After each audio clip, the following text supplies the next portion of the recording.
Hello friends, welcome to my channel. मैं हूं आपका दोस्त Mahesh Kumar.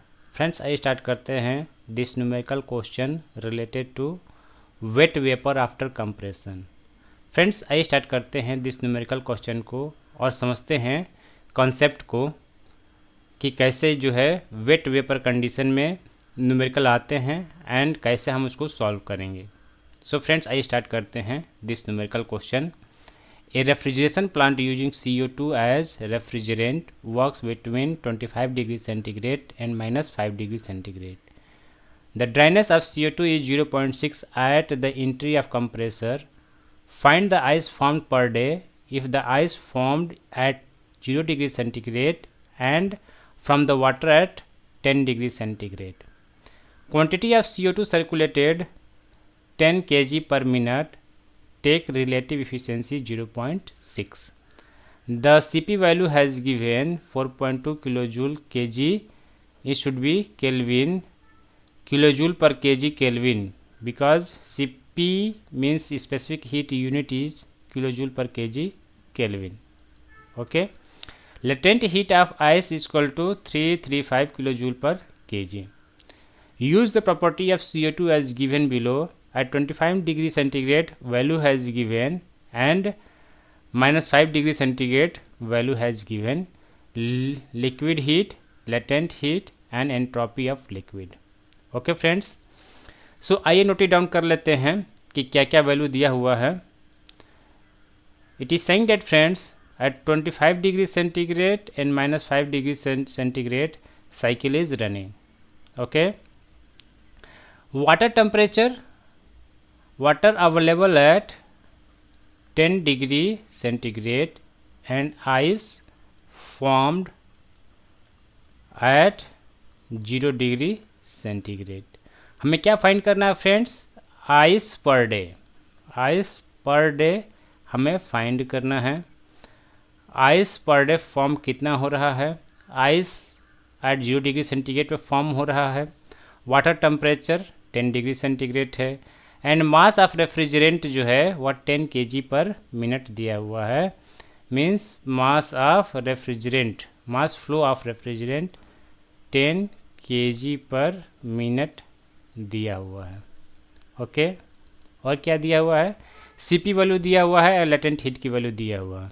Okay. And properties of CO2 की वैल्यू दिया हुआ है. ओके. नाउ फ्रेंड्स, आइए हम इसे सॉल्व करते हैं. Let's understand on the TS diagram. This is the TS diagram. This line is lower temperature line and this is higher temperature line. This is 25 degree centigrade line and this is minus 5 degree centigrade line. Okay. At the end of the compression, sorry, यहाँ पे एक value दिया हुआ है. Dryness of CO2 at is 0.6 at the entry of compressor. It means friends, at entry of compressor यहाँ पर जो है x1 की वैल्यू दिया हुआ है 0.6. Dryness fraction eight the entry of compression की वैल्यू दिया हुआ है 0.6. Okay. So let's draw the cycle. क्या होता है फ्रेंड्स? दिस 1 to 2 क्या होता है? This point is 1, this point is 2. Compression process होता है. ओके. यहाँ पे क्या होता है? वर्क इनपुट होता है. ओके. 2 to 3 क्या होता है फ्रेंड्स? कंडेंसर प्रोसेस होता है जहाँ पर हीट हमें रिजेक्ट करना होता है. देन 3 to 4 एक्सपेंशन वाल्व में होता है. यहाँ पर एंथैल्पी रिमेन कांस्टेंट रहता है. H3 = H4 and process 4 to 1 में क्या होता है फ्रेंड्स? रेफ्रिजरेशन इफेक्ट अचीव होता है. इट मीन्स हीट एडिशन होता है and it is equal to refrigeration effect. Getting friends? This is our basic cycle. Now friends, हमें फाइंड करना है enthalpy at different point. enthalpy at different point like point 1, 2, 3 and 4. अगर हमने इन points पर enthalpy की value find कर लिया तो हम इजीली प्रॉब्लम को सॉल्व कर सकते हैं। ओके, फर्स्ट क्या करेंगे फ्रेंड्स, फर्स्ट हम एंथैल्पी की वैल्यू फाइंड करेंगे saturated liquid line and saturated vapour line पर। अगर हम देखेंगे कि कोई पॉइंट जो है saturated liquid line and saturated vapour line पर लाई कर रहा है तो उसकी वैल्यू हम डायरेक्टली फाइंड कर सकते हैं by the given data. Like here यह point 3 is lies at the saturated liquid line, okay, and this is line at higher temperature 25 degree centigrade. तो यह वैल्यू हम डायरेक्टली फाइंड कर सकते हैं यहाँ से 25 and saturated liquid line. This point is saturated liquid line को show कर रहा है, तो यहाँ से हम डायरेक्टली फाइंड कर लेंगे यह वैल्यू 81.25। तो H3 की वैल्यू क्या हो गया 81.25 किलो जूल पर केजी। हम जानते हैं फ्रेंड्स कि प्रोसेस 3 to 4 क्या होता है, कांस्टेंट एंथैल्पी प्रोसेस होता है। It means H3 equal to H4 equal to 81.25 kilo joule per KG. Okay, तो हमें दो पॉइंट्स की वैल्यू मिल गया, point 3 and point 4। Now point 1 पर भी हम फाइंड कर सकते हैं बिकॉज यहाँ पर ड्राइनेस फ्रैक्शन की वैल्यू दिया हुआ है, तो यहाँ से हम फाइंड कर सकते हैं H1 इक्वल टू क्या होता है friends, HF1 plus X1 Hg1 minus HF1।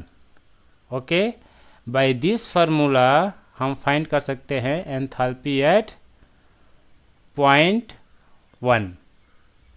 Okay, so friends यहाँ पे देखिए this is the lower temperature line, this is -5 degree centigrade means this is lower temperature line. यहाँ पर this point denotes HF1, this points denote Hg1, okay, and the difference between Hg1 minus HF1 is the latent heat. It means latent heat is equal to Hg1 minus HF1, correct? So यहाँ पर क्या है, यह latent heat की value है, Hg1 minus HF1 is the latent heat value. Okay, now friends हम value find करते हैं। यहाँ पर देखिए this is a lower temperature line -5 degree centigrade पर, दिस इज द HF1 की वैल्यू दिया हुआ है, this is HF1 and this is latent heat. It means Hg1 minus HF1 की जो डायरेक्टली वैल्यू दिया हुआ है वह क्या है, this is the value. Okay, हमें दोनों चीज़ें मिल गई। क्या क्या मिल गया, HF1 की जो वैल्यू मिल गई HF1 equal to how much, -7.53, okay, -7.53 kilo joule per KG and latent heat Hg1 minus HF1 की जो वैल्यू दिया हुआ है यह कितना दिया हुआ है, how much, 245.8 kilo joule per KG. So friends हम यहाँ से वैल्यू फाइंड कर लेंगे H1 equal to HF1 plus X1 Hg1 minus HF1। By this formula हमें इसकी वैल्यू पता है यहाँ पर एंड ये वैल्यू पता है, ड्राइनेस फ्रैक्शन की वैल्यू कितना है 0.6। सो जब हम सभी वैल्यूज को पुट करेंगे तो हमें क्या मिल जाएगा, -7.53 plus 0.6 into 245.8 kilo joule per KG. तो यहाँ से जब हम इसको सॉल्व करेंगे फ्रेंड्स तो आएगा 139.95, okay, kilo joule per KG. हमने यहाँ से फाइंड कर लिया H1 की वैल्यू। ओके फ्रेंड्स, तो हमें क्या क्या वैल्यू मिल गया, H3 की वैल्यू मिल गया, H4 की वैल्यू मिल गया, H1 की वैल्यू मिल गया। हम H2 की वैल्यू को कैसे फाइंड करेंगे, this is the important concept here. H2 की वैल्यू को फाइंड करने के लिए हमें एंट्रोपी कॉन्सेप्ट का यूज करना होगा, because in this process 1 to 2 it is a isentropic process.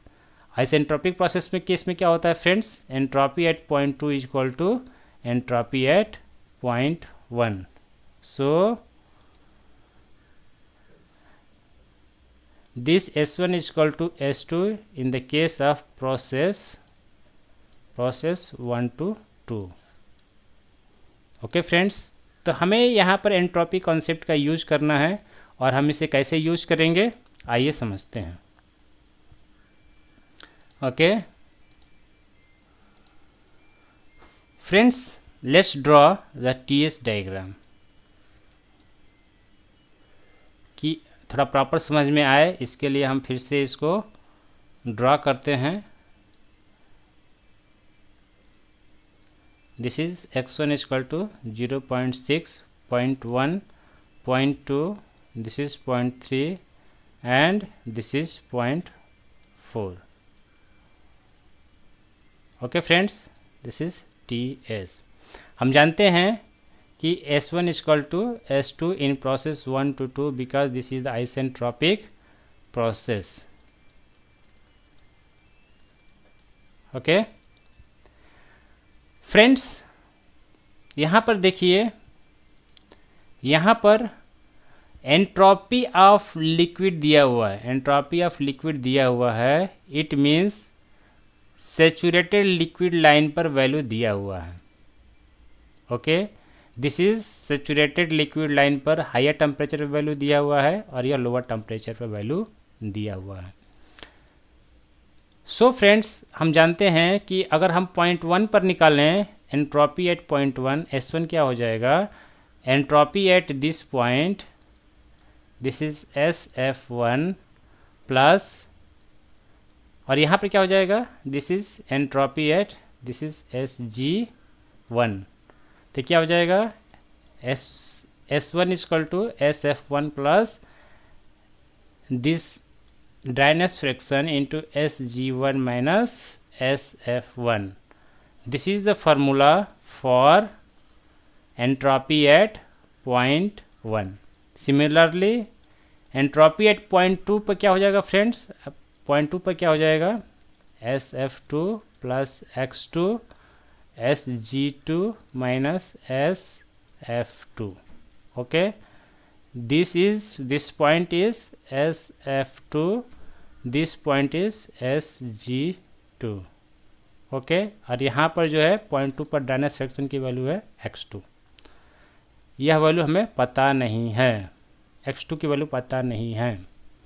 So this to formula हमें पता है, बट हम इसे फाइंड कैसे करेंगे. यहाँ पर SF की तो वैल्यू दिया हुआ है, बट SG की वैल्यू नहीं दिया हुआ है. गेटिंग फ्रेंड्स, ओनली SF की वैल्यू दिया हुआ है. ओके, फिर हम कैसे फाइंड करेंगे फ्रेंड्स. हम जानते हैं कि एंट्रोपी क्या होता है, एंट्रोपी इक्वल टू, अगर हम SG1 माइनस SF1 की बात करें तो this is the DS, change in entropy equal to क्या होता है, dQ/T होता है. इट मीन्स यहाँ पे क्या होता है, latent heat by temperature. Okay, so इस केस में हम इस फार्मूले का यूज करेंगे तो हम फाइंड कर सकते हैं. यहाँ से S1 की वैल्यू क्या हो जाएगा, SF1 plus latent heat at lower temperature divide by lower temperature. Okay, अगर हम लोअर टेम्परेचर को L से डिनोट करते हैं तो हम लोअर टेम्परेचर यहाँ पर मेंशन कर देंगे. ओके, एंड इसमें हम क्या करेंगे, ड्राइनेस फ्रैक्शन से मल्टीप्लाई करेंगे दिस X1. यहाँ पर क्या है कि SG1 minus SF1 is equal to latent heat divide by lower temperature. Okay, this TL lower temperature. Getting friends, थोड़ा सा कॉन्सेप्ट समझने की कोशिश कीजिए कि जो एंट्रोपी होता है, change in entropy equal to dQ/T होता है. एंड मैंने जैसा बताया है पहले कि this dQ is equal to latent heat divide by temperature. अगर हम इस टेम्परेचर की बात करते हैं तो यहाँ पर जो चेंज इन लेटेंट हीट है, latent heat divide by this temperature. अगर हम यहाँ की बात करते हैं, दिस प्रोसेस 2 to 3 की बात करते हैं तो यहाँ पे क्या हो जाएगा, latent heat at this point 2 to 3 ये higher temperature divide by T higher हो जाएगा। इसी कॉन्सेप्ट का यूज करना है फ्रेंड्स। ओके, तो आइए समझते हैं अगेन कि entropy at this point S1 equal to क्या हो जाएगा, SF1 plus latent heat at lower temperature because point 1 lies at lower temperature TL into dryness fraction at 1। S2 की वैल्यू क्या हो जाएगा, SF2 plus latent heat, this is higher temperature है तो यहाँ पर T हायर ले लेंगे। ओके, यहाँ पे क्या है, this is higher temperature, TH से डिनोट कर देते हैं एंड दिस इज TL से डिनोट कर देते हैं। ओके फ्रेंड्स, तो आपको कॉन्सेप्ट क्लियर हुआ, एंट्रोपी का कॉन्सेप्ट कैसे हम लेंगे यहाँ पर। अब हम जानते हैं फ्रेंड्स कि दोनों इक्वल होता है, this S1 equal to S2।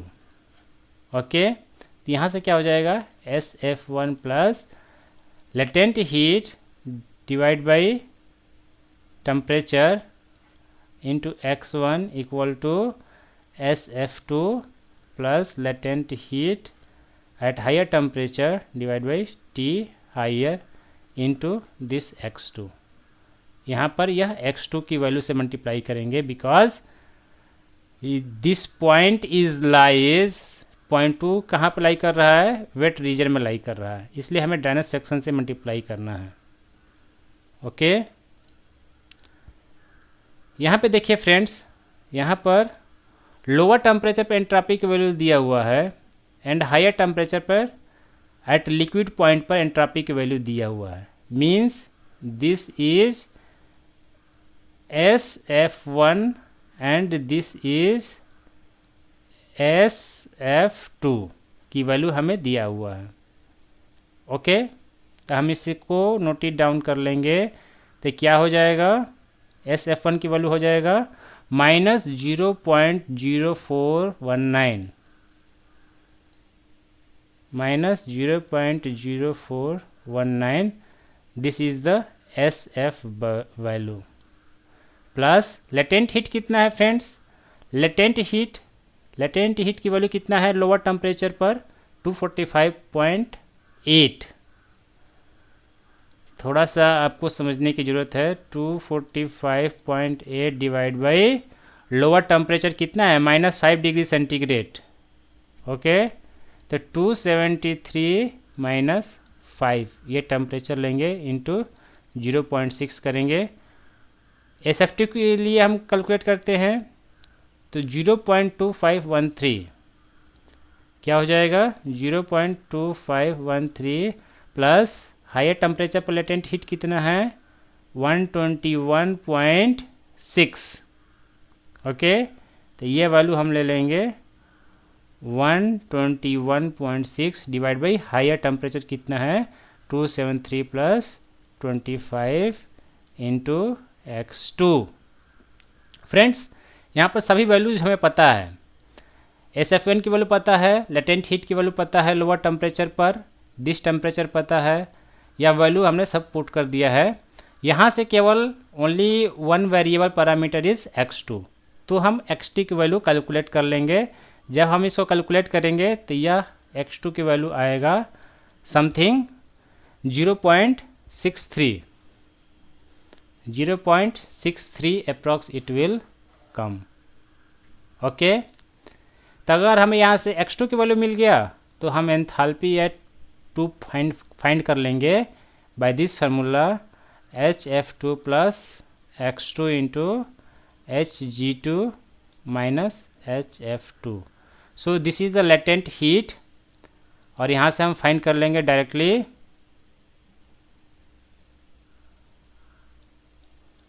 क्या दिया हुआ है, HF2 का वैल्यू दिया हुआ है, this is the higher temperature पर क्या हो जाएगा, HF2 81.25। तो यहाँ से क्या हो जाएगा, this is 81.25 plus 0.63 and this is क्या हो जाएगा, लेटेंट हीट की वैल्यू क्या दिया हुआ है, दिस इज हायर टेम्परेचर पर लेटेंट हीट की वैल्यू कितना हुआ है, 121.6।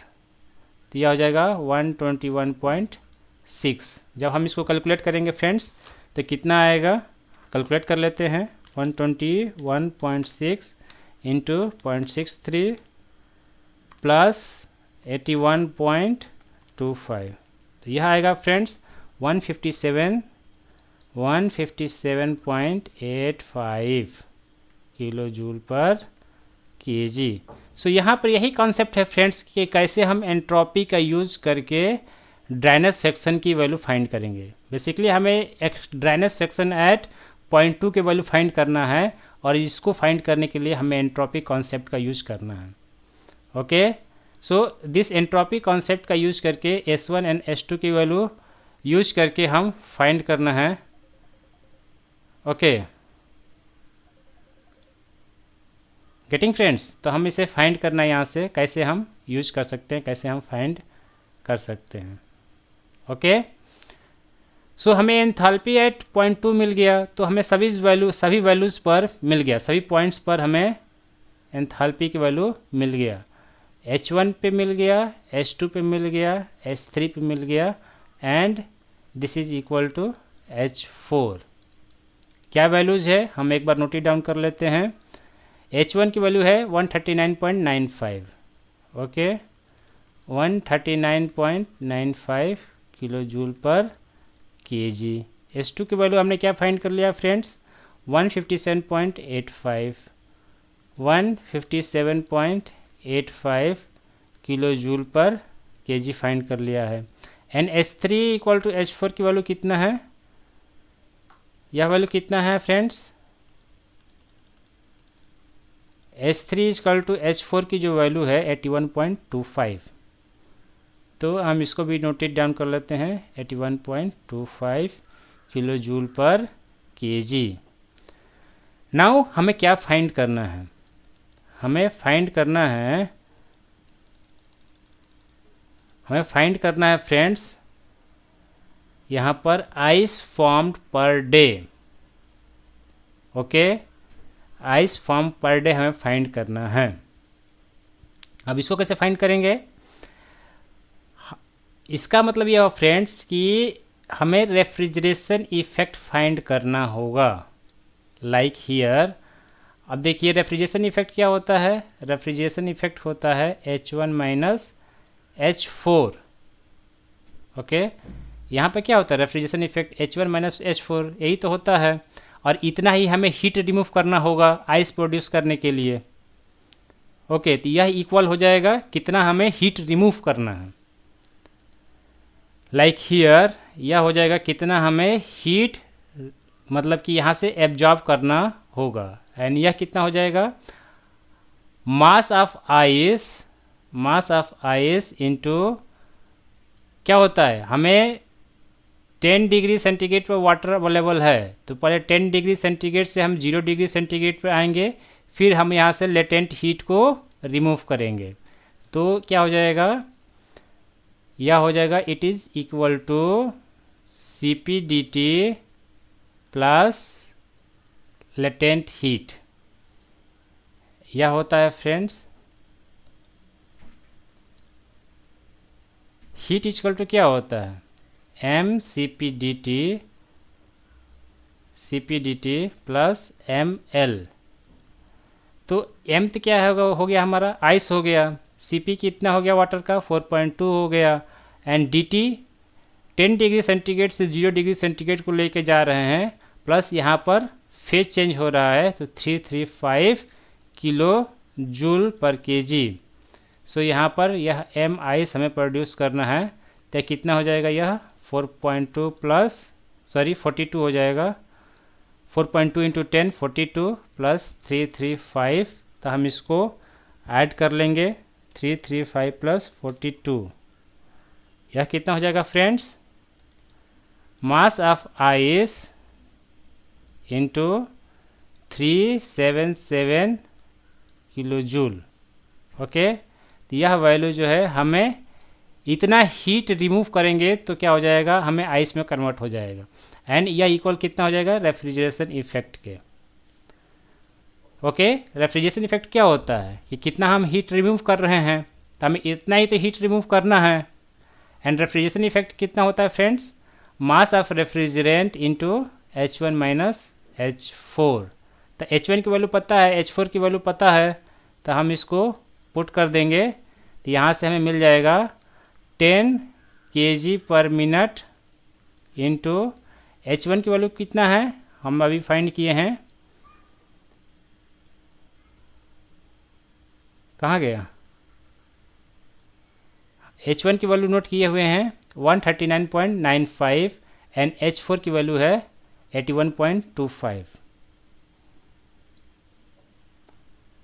180 कितना 139.95 minus 81.25, this is H1, this is H4।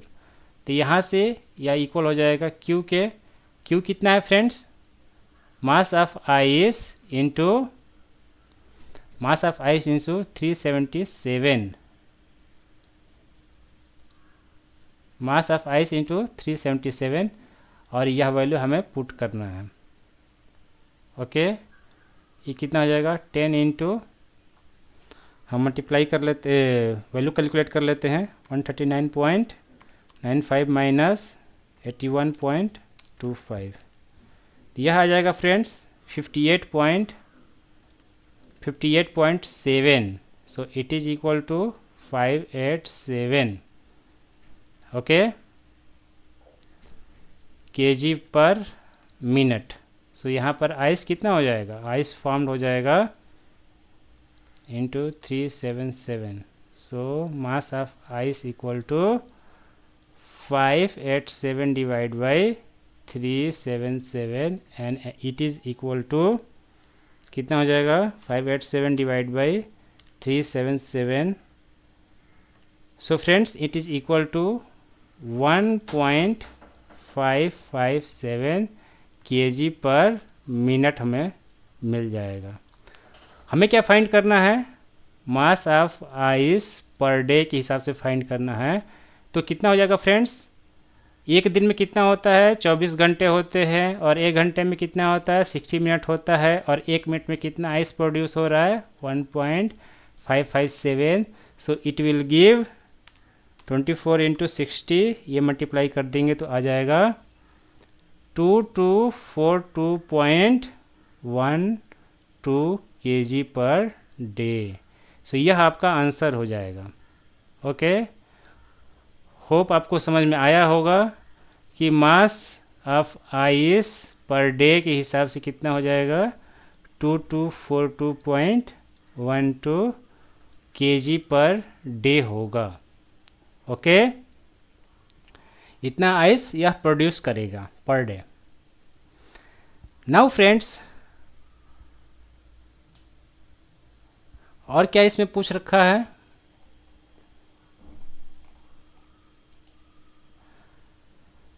यहाँ पर एक चीज़ दिया हुआ है फ्रेंड्स,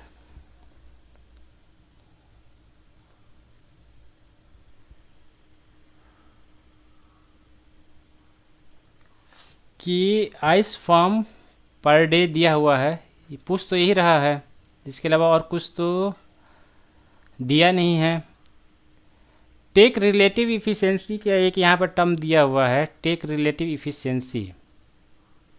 ओके, इसका कैसे हम यूज कर सकते हैं, यहाँ से हम COP फाइंड कर सकते हैं। COP की वैल्यू क्या हो जाएगा,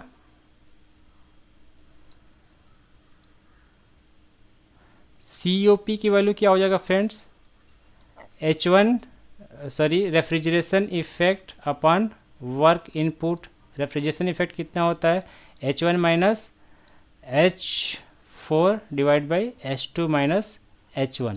जब हम इसकी वैल्यूज पुट कर देंगे तो यहाँ से हम COP की वैल्यू फाइंड कर सकते हैं। ओके, तो this value is theoretical COP।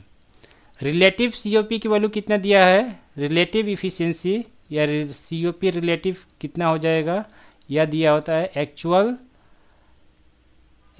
COP divide by theoretical COP। तो यह वैल्यू पता है, हमें यह वैल्यू पता है, तो यहाँ से एक्चुअल COP भी हम फाइंड कर सकते हैं। ओके। सो फ्रेंड्स, मेरा एक्सप्लेनेशन अच्छा लगे तो प्लीज़ लाइक कीजिए, कमेंट कीजिए, मेरे चैनल को सब्सक्राइब कीजिए। कहीं भी आपको डाउट हो फ्रेंड्स तो आप मुझे कमेंट बॉक्स में पूछ सकते हैं, मैं उसे फिर से एक्सप्लेन करने की पूरी कोशिश करूँगा। Thank you friends.